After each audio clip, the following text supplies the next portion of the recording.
নমস্কার, সুপ্রভাত, শুভ সকাল। রোজ নামচা চ্যানেলের আরও একটি নতুন ব্লগে সকল বন্ধুদের জানাই স্বাগত। বন্ধুরা, আমি তো আছি চাকদাতে।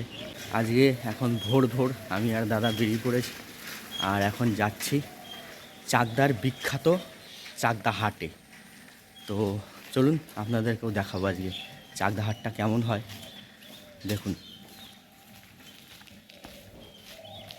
এখন হাঁটতে হাঁটতে যাচ্ছি, যেতে যেতে যা পাবো, টোটো, ভ্যান, এখানে ভ্যানও চলে চাকদায়, যা পাবো তাতে উঠে চলে যাব।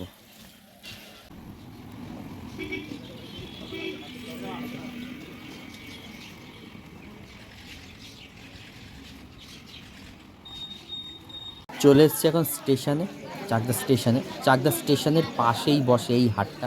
এই হাটের নাম হচ্ছে চাকদহ সিংহের হাট। আর এই প্ল্যাটফর্মের ওপরেও দেখুন অনেক দোকানপাট বসে গেছে। এই হচ্ছে মেন হাটটা। এই হাটটা কিন্তু প্ল্যাটফর্মের দুই সাইডেই বসে। এটা হচ্ছে 2 নম্বর প্ল্যাটফর্ম থেকে বেরিয়েই একটু এগিয়ে আসলেই ডান দিকে এই হাটটা। এটা একটু ছোট এইখানকার জায়গাটা। আর 1 নম্বরের দিকে যে হাটটা, সেটা বিশাল বড় জায়গা।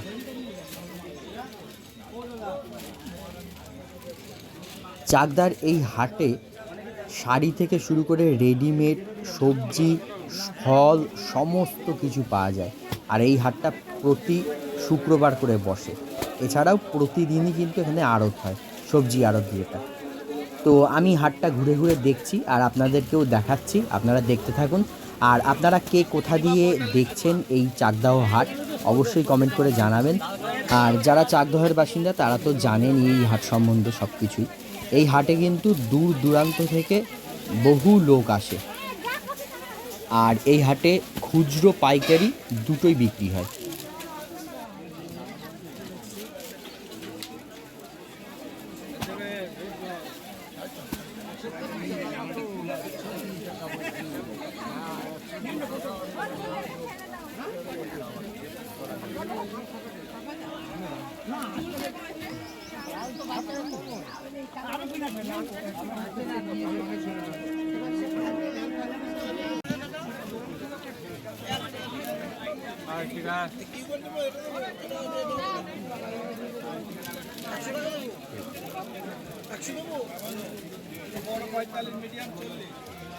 আমি এতক্ষণ ছিলাম 2 নম্বর প্ল্যাটফর্মের দিককার হাটে। এবারে আমি লাইন পার করে চলে যাচ্ছি 1 নম্বর প্ল্যাটফর্মের দিকের হাটে। যে সবজি আড়তের কথা বলছিলাম, সবজি এবং ফল, সেই সবজি আর ফলের আড়তটা কিন্তু এই 1 নম্বরের দিকে এইখানটাতেই বসে। আর এই সবজি আড়তটা প্রতিদিনই হয়। প্রতিদিন সকালে এই আড়তে প্রচুর লোকজন আসেন। তবে এই শুক্রবার দিনটা সবচেয়ে বেশি লোক আসে, বিভিন্ন জায়গা থেকে, দূর দূরান্ত থেকে আসে। আর সঙ্গে এই রেডিমেড জামা কাপড়, শাড়ি, জুতো, গামছা, মানে সমস্ত কিছু।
আমরা যা এঁচড় পাই না, আর এখানে কত এঁচড়, 70 টাকা, 70 টাকা করে এঁচড়। এর কত এঁচড় উঠেছে। হ্যাঁ, আমরা এঁচড় পাই না বাইরে, আমাদের ত্রিবেণীর দিকে তো পাওয়াই যায় না।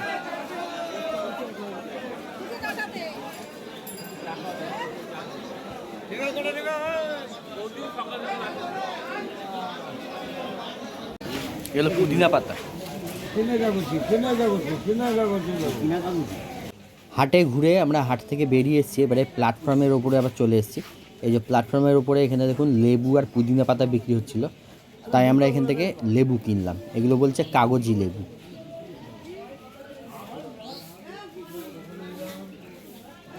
সকালবেলায় আমরা হাট থেকে ঘুরে চলে আসলাম, এখন ভ্যানে উঠে পড়েছি, এখন বাড়ির দিকে যাচ্ছি। আর আমরা বেরিয়েছিলাম 6টার সময়, আর এখন বাজে 7টা কি 7:30 এরকম হবে, এখন বাড়ি ফিরছি।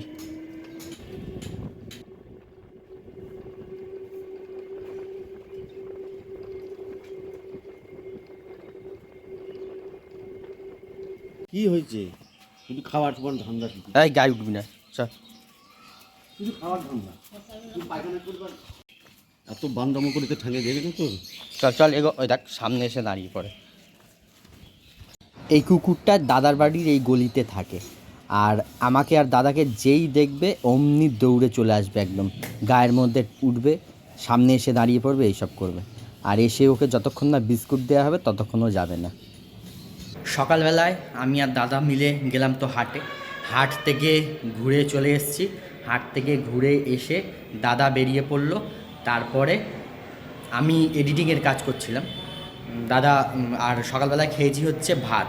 সকালে দাদা ভাত খেয়ে বেরিয়েছে, আমিও সকালবেলায় ভাত খেয়ে নিয়েছিলাম। খেয়ে দিয়ে নিয়ে এডিটিং করছিলাম, এডিটিং করে এখন চলে এসেছি দিদির বাড়িতে। আর দিদি এখন গেছে কুকুরকে খেতে দিতে।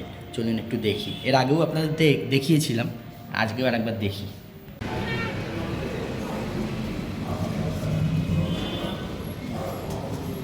এই যে দিদির সাঙ্গপাঙ্গদের দিদি এখন খেতে দিচ্ছে। কত হয়েছে,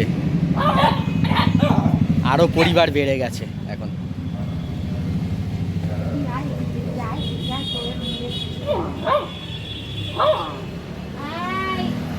কালোটার কোমর ঠিক হয়ে গেছে বল একদম।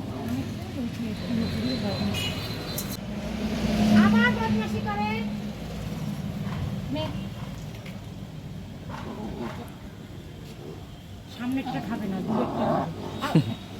তোকে মারবো, তোকে মারবো, তোকে একদম পিটিয়ে চামড়া তুলে দেবো আমি। তুই খুব বাদ হয়েছিস এখন। কুকুরকে খাবার দেওয়া হয়ে গেছে দিদির, আর দিদি এখন যাবে স্নানটা করতে, স্নান করবে, তারপরে এসে আমরা সবাই একসঙ্গে খাবো। আর আমি একটু এসেছি ছাদে, আজকে খুব হাওয়া দিচ্ছে, সকাল থেকে আজকে হাওয়া দিচ্ছে।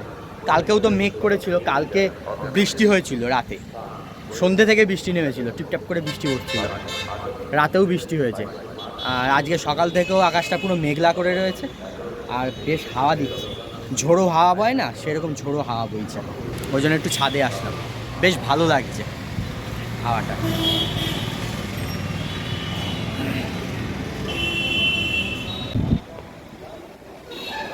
কি সুন্দর লাগছে এই নারকেল গাছের মাথাগুলো।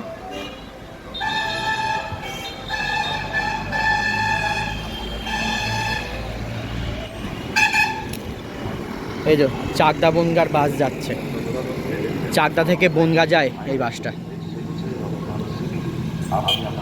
চাকদা বাস স্ট্যান্ড থেকে বনগার বাসগুলো যে যায়, বাসে করে বনগা অবধি যেতে এই 1 ঘন্টা মতন সময় লাগে, 1 ঘন্টা 5-10 মিনিট মতন বোধহয় লাগে। বনগা বাস স্ট্যান্ড থেকে টোটোয় করে বা অটোয় করে যাওয়া যায় হচ্ছে পেট্রাপোল বর্ডার, একদম বাংলাদেশ বর্ডার যেটা আর কি। আমি একবার গেছিলাম, আমি আর দাদা একবার পেট্রাপোল বর্ডারে গেছিলাম। এন্টারটেন বাংলা তখন আমি নতুন খুলেছি, তা তখন একটা ভিডিও বানিয়েছিলাম ওই পেট্রাপোল বর্ডারের। বেশ ভালো লাগছিল, এপারের থেকে ওপারে বাংলাদেশ দেখা যাচ্ছিল। ওখানে দাঁড়িয়ে মনে হচ্ছিল বাবা আমি একটা দেশের প্রান্তে দাঁড়িয়ে আছি আর একটা দেশ সামনেই, দারুণ লাগছিল জায়গাটা। আর ওই পেট্রাপোল বর্ডার যেতে বনগাঁ বাস স্ট্যান্ড থেকে যে রাস্তাটা দিয়ে যেতে হয় ওটা হচ্ছে যশোর রোড। যশোর রোডটা এত সুন্দর, দুদিকে বিশাল বড় বড় প্রচুর গাছ রয়েছে আর রাস্তাটা অপূর্ব সুন্দর, দারুণ লাগছিল রাস্তাটা। অনেকক্ষণ ছাদে ঘুরলাম, বেশ ভালো লাগছে, রোদ তো নেই, হাওয়া দিচ্ছে বলে খুব সুন্দর লাগছে। তো চলুন এবারে নিচে যাওয়া যাক। তো আমিও ভিডিওটা আজকের মতন এখানেই শেষ করছি, দেখা হচ্ছে আবার পরবর্তী নতুন দিনে নতুন ভ্লগ নিয়ে। সবাই ভালো থাকবেন, সুস্থ থাকবেন, সাবধানে থাকবেন।